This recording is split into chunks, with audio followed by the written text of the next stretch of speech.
எல்லாருக்கும் வணக்கம். இது உங்கள் study with Darshan YouTube channel.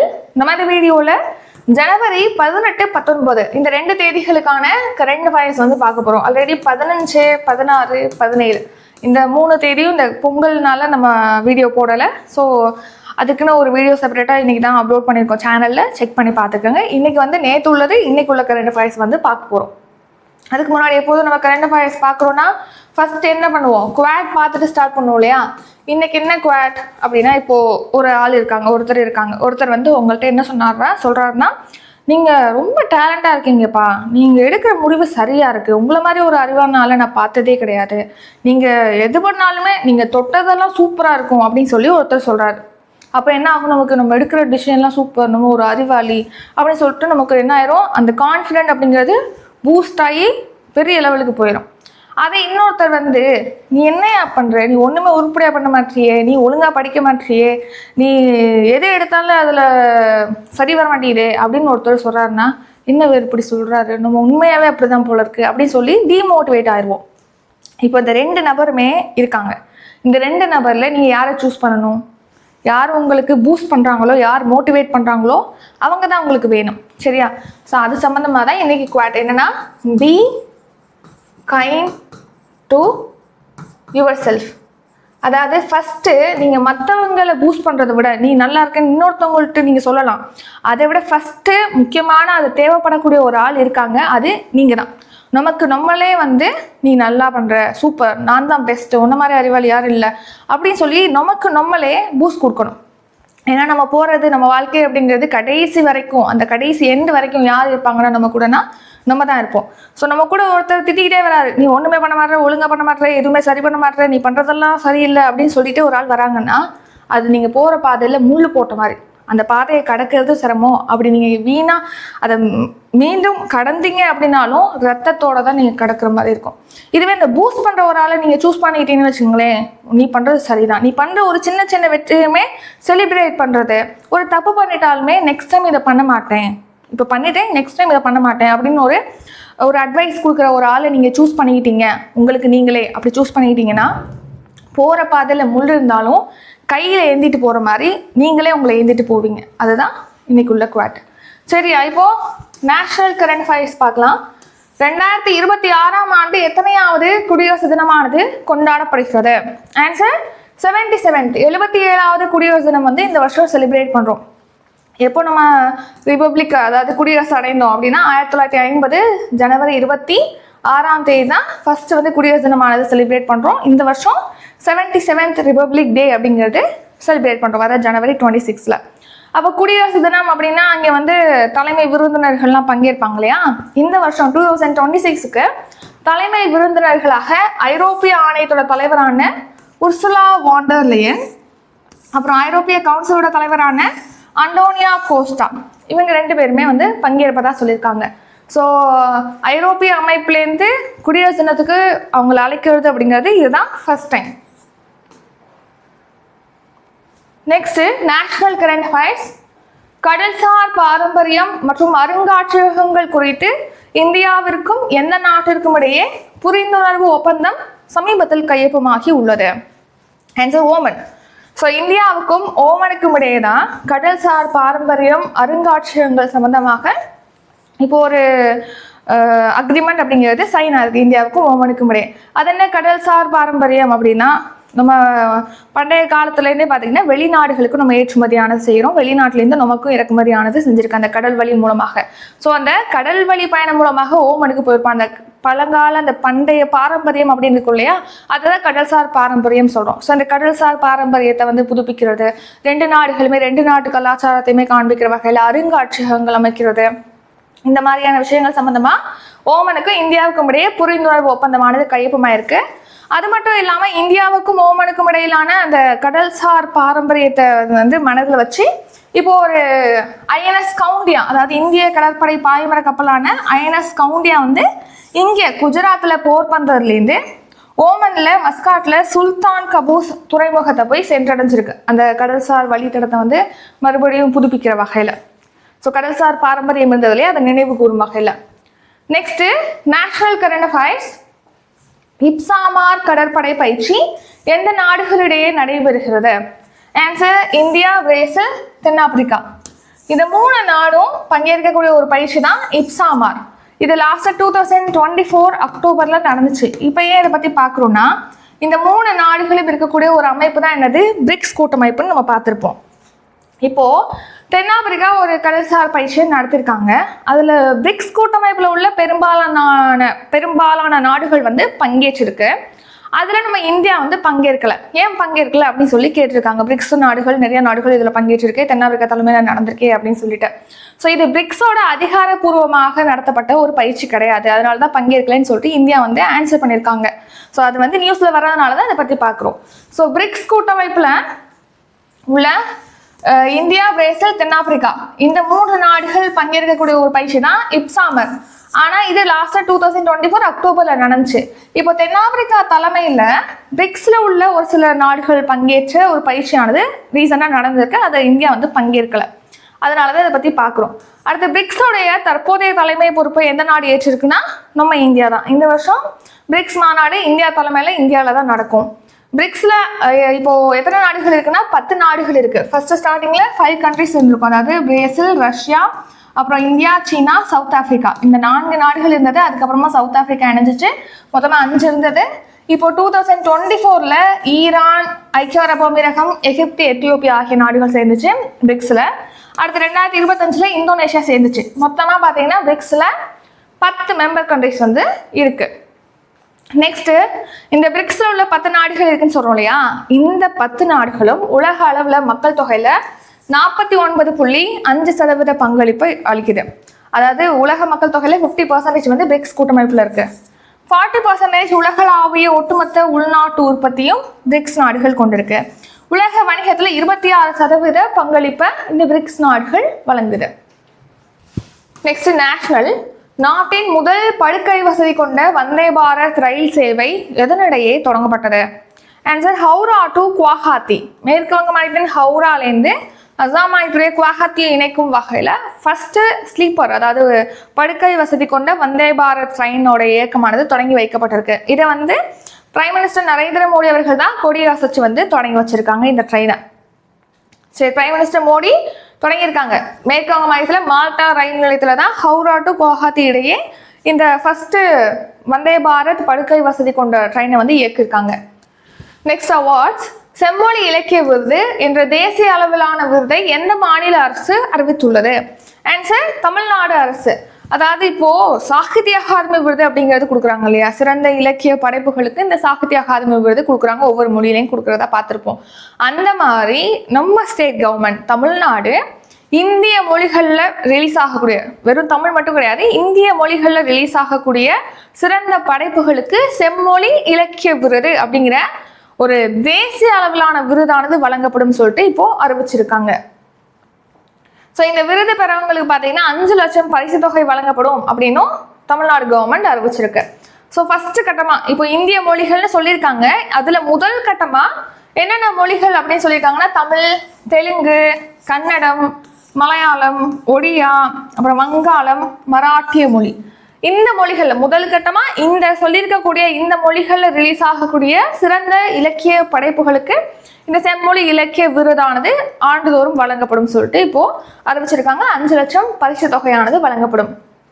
Next, Tamil Nadu மொழிபெயர்ப்பு முகமை அப்படிங்கிறது உருவாக்கப்பட்டிருக்கு. இதுக்கு பல கோடி ரூபாய் நிதி ஒதுக்கீடு செய்யப்பட்டிருக்குன்னு சொல்லியிருக்காங்க. அதாவது தமிழ்நாடு மொழிபெயர்ப்பு முகமைனா இப்போ தமிழ் நூல்கள் எல்லாமே வந்து இப்போ ஆங்கிலம் அந்த மாதிரி பல்வேறு மொழிகளுக்கு மொழிபெயர்க்கும் போது அவங்க படிச்சு நம்ம தமிழ் பெருமை அப்படிங்கிறது பரவும், நம்மளுடைய கருத்துக்கள் அப்படிங்கிறது அவங்களுக்கு பரவும் இல்லையா. ஸோ லாஸ்ட் 3 இயர்ஸ்ல நூற்றுக்கணக்கான நூல்களானது மொழிபெயர்க்கப்பட்டிருக்கு இந்த முகமை மூலமா அப்படின்னு சொல்லி தெரிவிச்சிருக்காங்க. தமிழ்நாடு ஸ்கீம் 108 ஆம்புலன்ஸ் சேவை எந்த ஆண்டு தொடங்கப்பட்டது?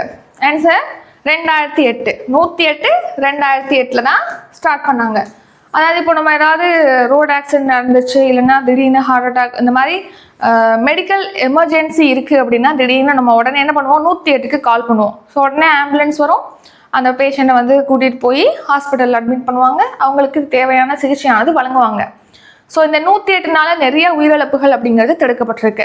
ஸோ அதன்படி இந்த 108 ஆம்புலன்ஸ் சேவைனால 2025ல் எவ்வளோ பேர் பயனடைஞ்சிருக்காங்கன்னா 0.7 லட்சத்துக்கும் அதிகமான பேர் வந்து பயன்பெற்றிருக்காங்க லாஸ்ட் இயர் மட்டும்.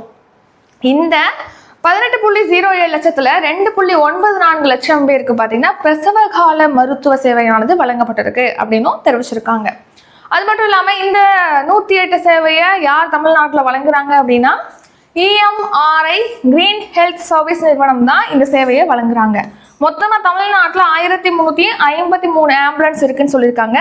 இப்போ சென்னை இந்த மாதிரி ஒரு முக்கியமான மாவட்டங்களாக இருக்குன்னா இப்போ நீங்கள் கூப்பிட்டோன்னே 7 நிமிஷத்துலேயே அங்கே அவைலபிளாக இருக்காங்க, அந்த ஆம்புலன்ஸ் வந்துடுது அப்படின்னு சொல்கிறாங்க. அடுத்து தமிழ்நாடு கரண்ட் அஃபேர்ஸ். தியாகி இமானுவேல் சேகரனார் மணிமண்டபமானது எங்கு திறக்கப்பட்டுள்ளது? ஆன்சர் ராமநாதபுரம். ராமநாதபுரத்துல தான் தியாகி இமானுவேல் சேகரனார் மணிமண்டபம், சுதந்திர போராட்ட வீரர் தியாகி இமானுவேல் சேகரனாருடைய மணிமண்டபம் மற்றும் அதுல இவருடைய சிலையும் அமைச்சு திறந்திருக்காங்க. இதை யார் திறந்திருக்காங்கன்னா முதலமைச்சர் ஸ்டாலின் அவர்கள் திறந்து வச்சிருக்காங்க. எவ்வளவு மதிப்பீட்டுல இந்த மணிமண்டபம் அப்படிங்கிறது கட்டப்பட்டிருக்குன்னா 3 crore கட்டியிருக்காங்க.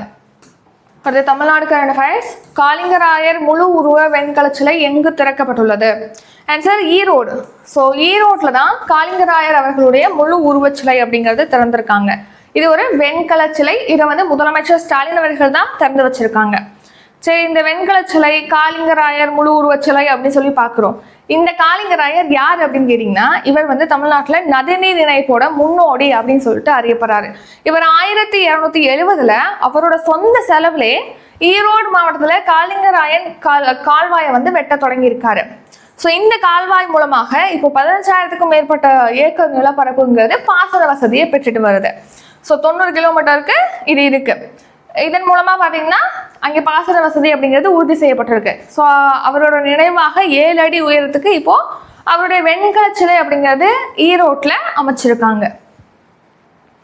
அடுத்த ஸ்டேட் அண்ட் ஸ்கீம். காசிரங்க தேசிய பூங்கா எந்த மாநிலத்தில் உள்ளது? ஆன்சர் அசாம். ஸோ அசாம் அப்படின்னாலே அதுலேயும் காசிரங்கா தேசிய பூங்கா அப்படின்னாலே அதுக்கு என்ன ஃபேமஸ் அப்படின்னு பார்த்தோம்னா ஒற்றை கொம்பு காண்டாமிருகங்கள் ரொம்ப ரொம்ப ஃபேமஸ் நம்ம பார்த்துருப்போம். எதுக்காக இந்த காசிரங்கா தேசிய பூங்கா பற்றி பார்க்கணுன்னா இங்கே பாருங்களேன், ரோடு இப்போ இங்கே இதெல்லாம் ஃபாரஸ்ட்டை சுற்றி இருக்குது. ரோடு வந்து கொஞ்சம் மேல் நிலையில் எலவேட் பண்ணி ரோடு போட்டிருக்காங்க. எதுக்காக எப்படி போடணும்? கீழே போட்டால் ஈஸி தானே, ஏன் அதுக்கு பில்லர் வச்சு மேலே ஏற்றணும் ரோடு அப்படின்னு கேட்டிங்கன்னா கீழே வந்து அந்த உயிரினங்கள் விலங்குகளுடைய நடமாட்டமானது இருக்கும். கீழே ரோடு போட்டோம் அப்படின்னா ரோடு கிராஸ் பண்ணுற டைம்லலாம் விலங்கினங்கள் அந்த வாகனத்தில் ஈடுபட்டு உயிரிழக்க வேண்டியது இருக்குது. ஸோ அதனால இப்போது இந்த அசாமில் பார்த்தீங்கன்னா காசிரங்கா தேசிய பூங்கா அந்த பகுதியிலலாம் ஒரு காசிரங்கா மேல்நிலை வழித்தொடர் திட்டமானது தொடங்குறதுக்கு அடிக்கல் நாட்டியிருக்காங்க. அந்த ரோடு போடுறது அதை வந்து எலவேட் பண்ணி மேல்நிலை எலவேட் பண்ணி ரோடு போட போகிறாங்க. ஸோ 6,957 கோடியில் இதை போட போகிறாங்க. ஏன்னா உயிரினங்கள் அதிகமாக ஆக்சிடென்ட் சிக்காமல் அதோட வழித்தடத்தை வந்து நம்ம ஃப்ரீ பண்ணணும் அப்படிங்கிறதுக்காக. ஒற்றை கொம்பு காண்டாமிருகங்களுடைய வாழ்விடமாக காசிரங்கா தேசிய பூங்கா இருக்குது, புலிகள் காப்பகம் இருக்குது. இந்த அங்கே உள்ள வனவிலங்குகளுக்கு பாதுகாப்பான நடமாட்டத்தை உறுதி பண்ணணும் அப்படிங்கிறதுக்காக தான் தேசிய நெடுஞ்சாலை 715 வந்து விபத்துகளை குறைக்கணும் அப்படிங்கிறதுக்காக இந்த எலவேட்டட் வழித்தடத்தை வந்து அமைக்கிறாங்க.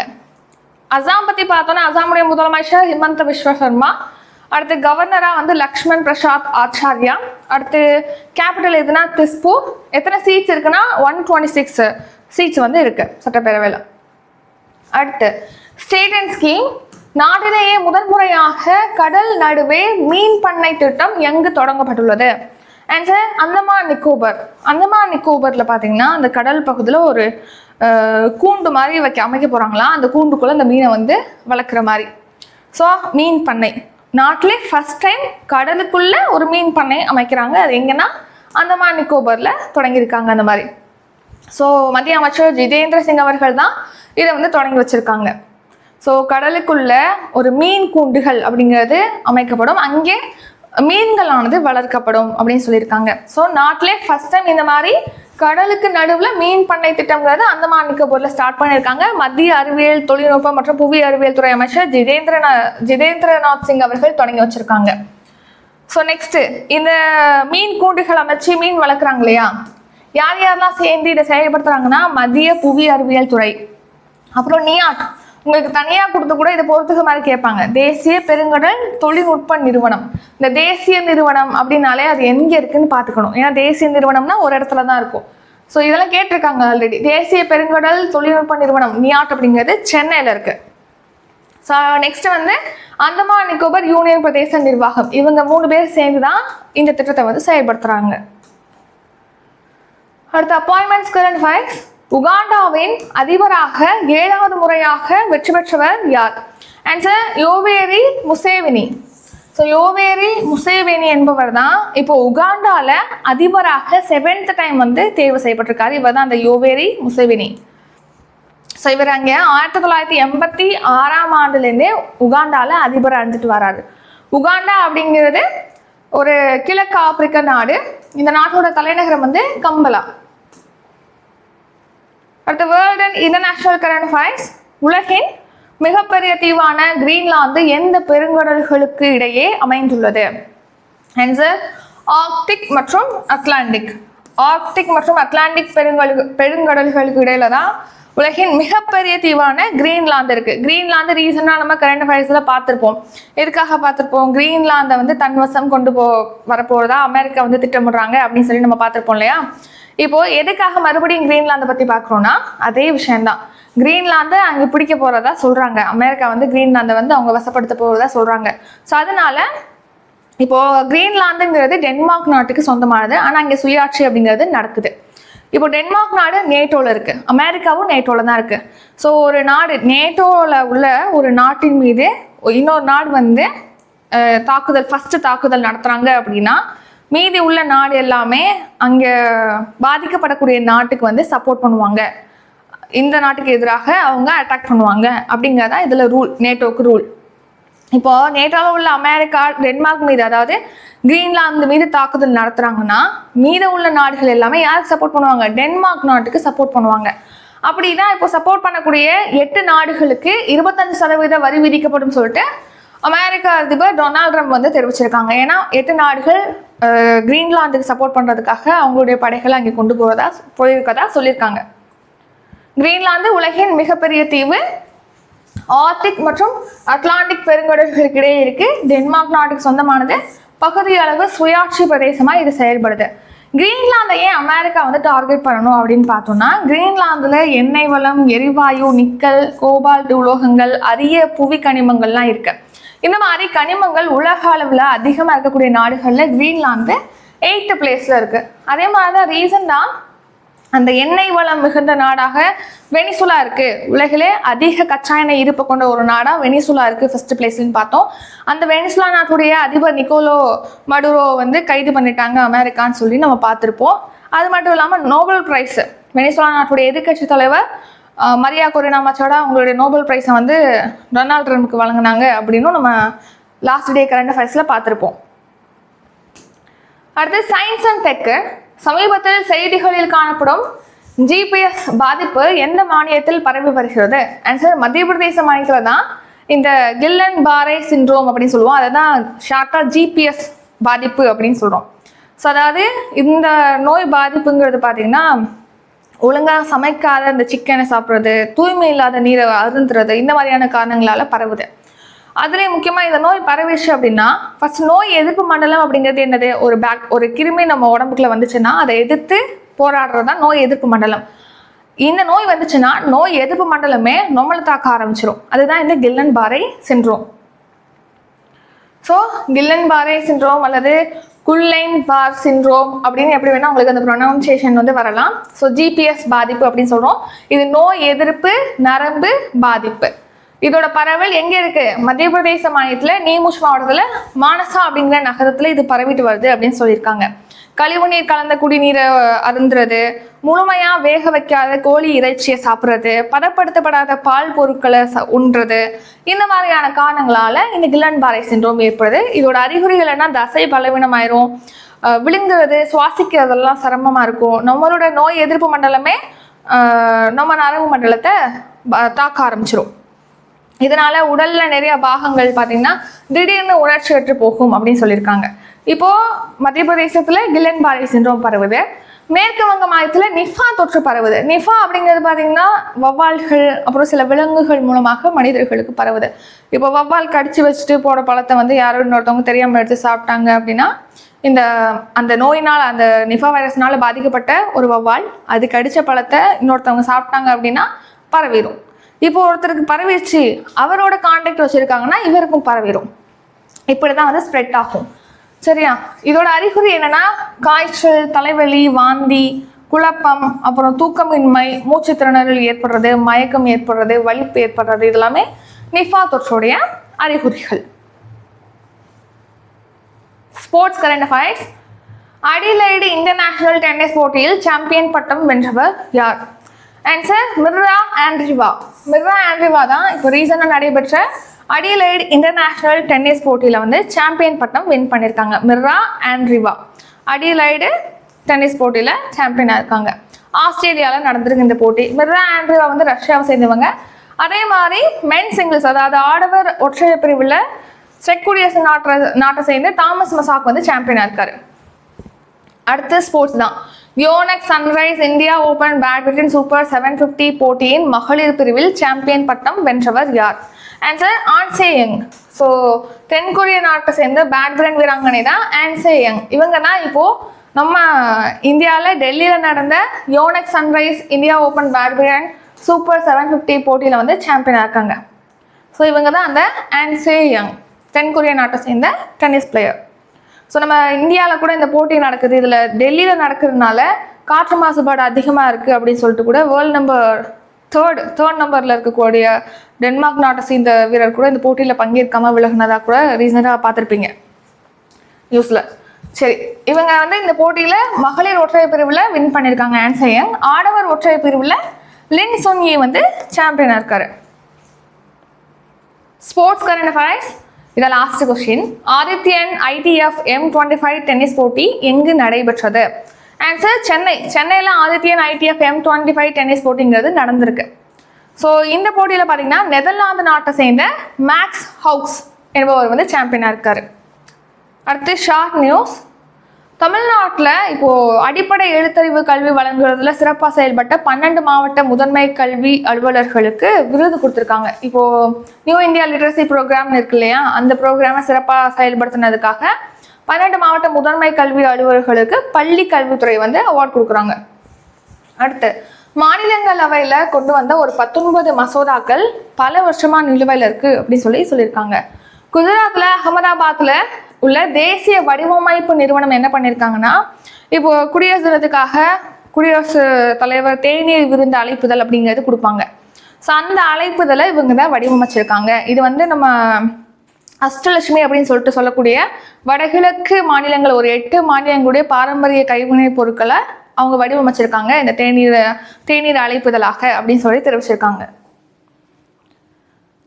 அடுத்து கரண்ட் அஃபேர்ஸ் ரிவிஷன். இன்றைக்கான ரிவிஷன் பார்த்துடலாம். லாஸ்ட்டாக 2026 2026ஆம் ஆண்டு எத்தனையாவது குடியரசு தினமானது கொண்டாடப்படுகிறது? Answer 77th. கடல்சார் பாரம்பரிய மற்றும் அருங்காட்சியகங்கள் குறித்து இந்தியாவிற்கும் எந்த நாட்டிற்கும் இடையே புரிந்துணர்வு ஒப்பந்தம் சமீபத்தில் கையொப்பமாகி உள்ளது? Answer Oman. இப்சாமர் கடற்படை பயிற்சி எந்த நாடுகளிடையே நடைபெறுகிறது? ஆன்சர் இந்தியா, பிரேசில், தென்னாப்பிரிக்கா. நாட்டின் முதல் படுக்கை வசதி கொண்ட வந்தே பாரத் ரயில் சேவை எதனிடையே தொடங்கப்பட்டுள்ளது? ஆன்சர் ஹவுரா டு குவாஹாத்தி இடையே. செம்மொழி இலக்கிய விருது என்ற தேசிய அளவிலான விருதை எந்த மாநில அரசு அறிவித்துள்ளது? ஆன்சர் தமிழ்நாடு அரசு. 108 ஆம்புலன்ஸ் சேவை எந்த ஆண்டு தொடங்கப்பட்டது? ஆன்சர் 2008ஆம் ஆண்டு ஸ்டார்ட் பண்ணியிருக்காங்க. தியாகி இமானுவேல் சேகரனார் மணிமண்டபமானது எங்கு திறக்கப்பட்டுள்ளது? ஆன்சர் ராமநாதபுரம். காளிங்கராயர் முழு உருவ வெண்கல சிலை எங்கு திறக்கப்பட்டுள்ளது? ஆன்சர் ஈரோடு. காசிரங்க தேசிய பூங்கா எந்த மாநிலத்தில் உள்ளது? Answer Assam state. நாட்டிலேயே முதன்முறையாக கடல் நடுவே மீன் பண்ணை திட்டம் எங்கு தொடங்கப்பட்டுள்ளது? ஆன்சர் அந்தமான் நிக்கோபர். உகாண்டாவின் அதிபராக 7வது முறையாக வெற்றி பெற்றவர் யார்? Answer Yoweri Museveni. உலக உலகின் மிகப்பெரிய தீவான கிரீன்லாந்து எந்த பெருங்கடல்களுக்கு இடையே அமைந்துள்ளது? ஆன்சர் ஆர்க்டிக் மற்றும் அட்லாண்டிக். சமீபத்தில் செய்திகளில் காணப்படும் ஜிபிஎஸ் பாதிப்பு எந்த மாநிலத்தில் பரவி வருகிறது? ஆன்சர் மத்திய பிரதேச மாநிலம்.